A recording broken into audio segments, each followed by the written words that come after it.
Good morning all of you. हमारी आज की पोएम है एनिमल्स। इस पोएम को वॉल्ट विटमैन ने लिखा है। ये एक अमेरिकन पोएट थे।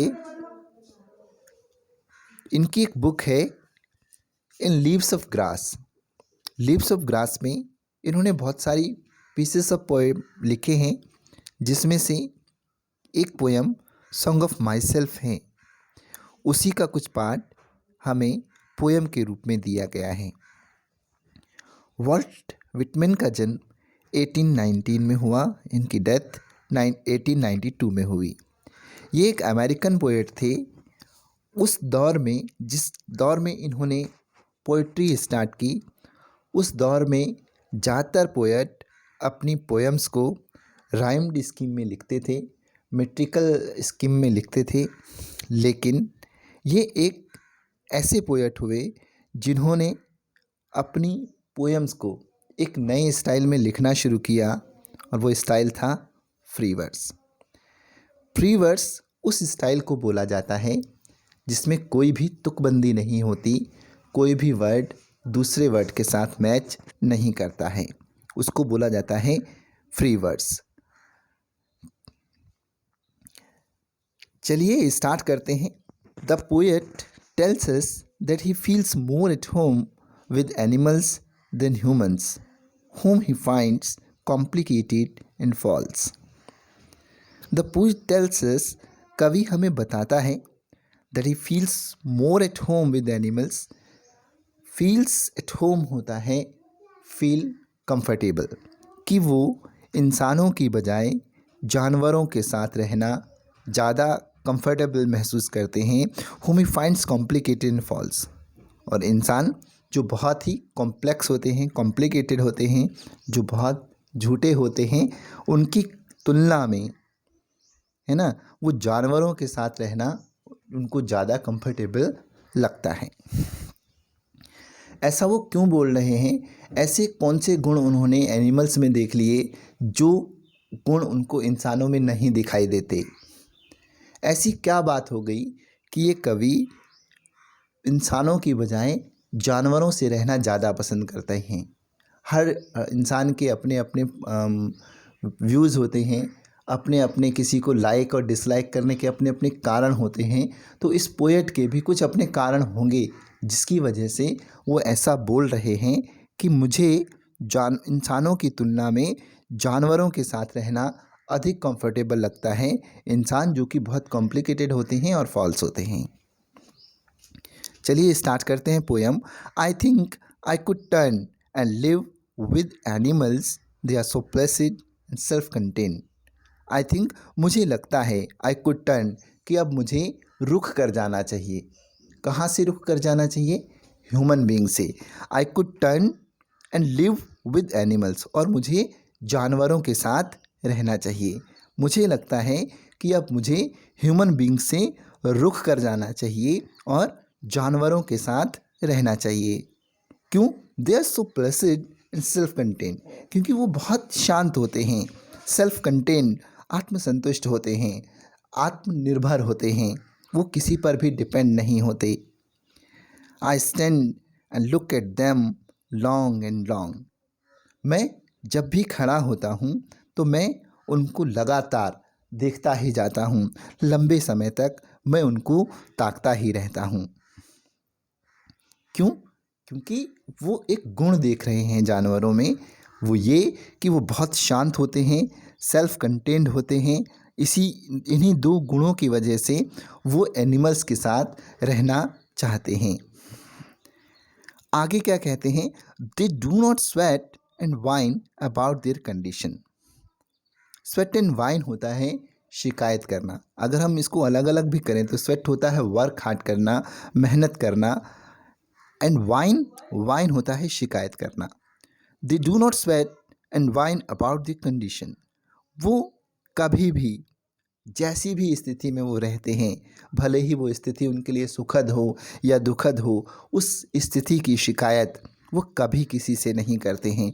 वो कितनी भी मेहनत करें, कितने भी कष्टों को झेलें, फिर भी इस बात की शिकायत वो किसी से नहीं करते हैं।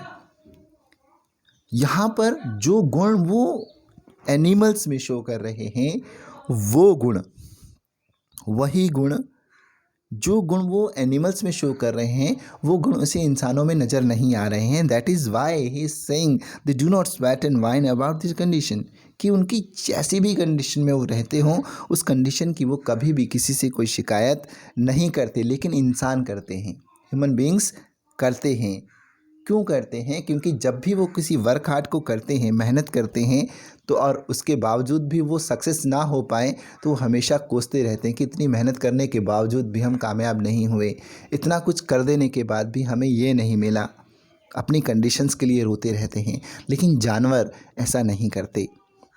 दे do not lie awake in the dark and weep for their since. और जानवर कभी भी रात को जागकर वो अपने गुनाहों के लिए रोते नहीं हैं, अपने द्वारा किए गए पापों को के लिए वो रोते नहीं हैं। इंसान जब भी कोई गलत काम करता है फिर वो पछताता रहता है, फिर वो रोता रहता है कि मैंने ये गलत काम कर दिया, लेकिन जानवर ऐसा नहीं करते। They do not make me sick discussing their duty to God. और वो कभी भी मुझे इस बात से तंग नहीं करते हैं, इस बात का जिक्र करके मुझे तंग नहीं करते हैं कि ईश्वर के प्रति मेरी ड्यूटी क्या है। यानी इंसान हमेशा इन चीज़ों में खोया रहता है कि मुझे भगवान ने ऐसा कहा था, या मैं भगवान को मानता हूँ इसलिए इसलिए मैं ये काम करता हूँ, भगवान के प्रति मैं अपनी ड्यूटी समझता हूँ, इसलिए मंदिर में जाकर मैं ये करता हूँ, मस्जिद में जाकर मैं ये करता हूँ, क्योंकि ये भगवान की ड्यूटी है। लेकिन जानवर ऐसा नहीं करते। ईश्वर के प्रति अपनी ड्यूटी का रोना हमारे आगे नहीं रोते कि ईश्वर ने हमें ये काम करने के लिए दिए हैं। Not one is dissatisfied. और जानवरों में से कोई भी ऐसा नहीं है जो संतुष्ट ना हो, है ना। उनमें से कोई भी डिससेटिस्फाइड नहीं है। Not one is demented with the mania of owning things. Demented एक तरह की मानसिक बीमारी बोल सकते हैं, मानसिक परेशानी बोल सकते हैं। Not one is demented with the mania of owning things, यानी उनमें से कोई भी, किसी भी जानवर के अंदर अपने अधिकार के लिए, यानी आप बोल सकते हैं अपने मालिकाना हक के लिए, किसी भी चीज़ पर वो मालिकाना हक जताने के लिए उनके पास ऐसा कोई पागलपन होता ही नहीं है। इंसानों के अंदर होता है कि इंसान की अगर एक विश पूरी हो गई तो उसे अपनी दूसरी विश पूरी करनी है। अगर उसने अच्छा घर ले लिया है तो उसके पास कार भी होनी चाहिए। अगर उसके पास कार है तो उसके पास अच्छी अच्छी चीज़ें भी होनी चाहिए, अच्छा फ़ोन होना चाहिए। यानी इंसान एक ऐसा जीव है जिसकी एक इच्छा पूरी हो जाए तो उस इच्छा की पूरी होने के बाद उसकी दूसरी इच्छा जाग जाती है। तो ये सब जानवरों में नहीं होता है। जानवर कभी भी नहीं सोचते हैं कि हमें ये मिल जाए या वो मिल जाए। उनका जीवन एक जैसा है, वो शांत हैं, संतुष्ट हैं। सबसे बड़ी बात यह है कि वो संतुष्ट हैं, सेटिस्फाइड हैं, इसलिए उन्हें किसी भी चीज़ पर मालिकाना हक या मालिकाना अधिकार नहीं चाहिए। Not one kneels to another. इनमें कोई भी किसी के आगे झुकता नहीं है। नॉट टू हिज काइंड, ना ही उसके जैसे दूसरे जानवर that lived thousand of years ago, जो हजारों वर्ष पहले रहते थे, उनके आगे भी ये नहीं झुकते हैं। इंसानों में ऐसा होता है कि अगर घर में किसी की डेथ हो गई या बूढ़े बुजुर्ग जो हैं उनकी फ़ोटो लगाकर उनके आगे झुका जाता है, उनकी पूजा की जाती है, उनका श्राद्ध करवाया जाता है। लेकिन इनमें ऐसा कुछ भी नहीं होता है। नॉट वन इज़ रिस्पेक्टेबल और unhappy over the whole earth.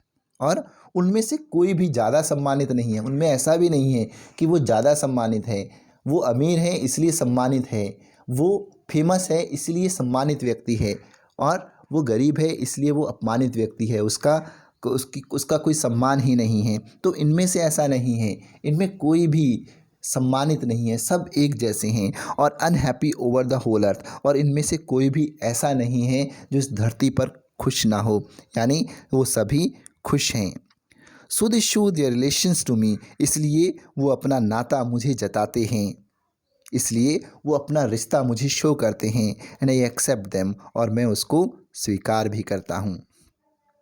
They bring me tokens of my self, tokens of my self. Tokens से सेंस है कि the qualities of human beings, कि इंसानों के अंदर जो क्वालिटीज़ हैं वो क्वालिटीज़ वो मेरे लिए लेकर आते हैं। They events them plainly in their positions, और इसी तरह से वो अपनी स्थिति में ये नाता मुझे दर्शाते हैं। आई वंडर, मुझे ताज्जुब होता है, where they get those tokens, कि ये गुण उनको कहाँ से मिले। मैं कई बार हैरान हो जाता हूँ कि ये गुण उनको कहाँ से मिले। Did I pass that way huge time से गो, कि बहुत समय पहले क्या मैं जंगल से होकर गुजरा था, क्या मैं उस रास्ते से होकर गुजरा था, एंड नेग्लिजेंटली ड्रॉप देम, और मैंने अपने गुणों को शायद वहीं गिरा दिया था। यहाँ पर सेंस उससे नहीं है, पोएट अपनी बात नहीं कर रहा है, यहाँ पर पोएट बात कर रहा है ह्यूमन बींग सी। क्या कि कभी इंसान वहाँ जंगल से होकर गुजरा होगा, यही गुण कभी इंसान के अंदर होंगे, और उस इंसान ने अपने गुणों को वहीं झाड़ दिया, अपने गुणों को वहीं पर छोड़ दिया, और उन गुणों को उन जानवरों ने अपना लिया, और हम लोग एडवांस होने के चक्कर में, मॉडर्न होने के चक्कर में अपने उन सारे गुणों को हम छोड़ आए। आई होप आपको ये पोएम पसंद आई होगी, और अगर आपको ये पोएम पसंद आई है तो आप लाइक और कमेंट करना ना भूलें।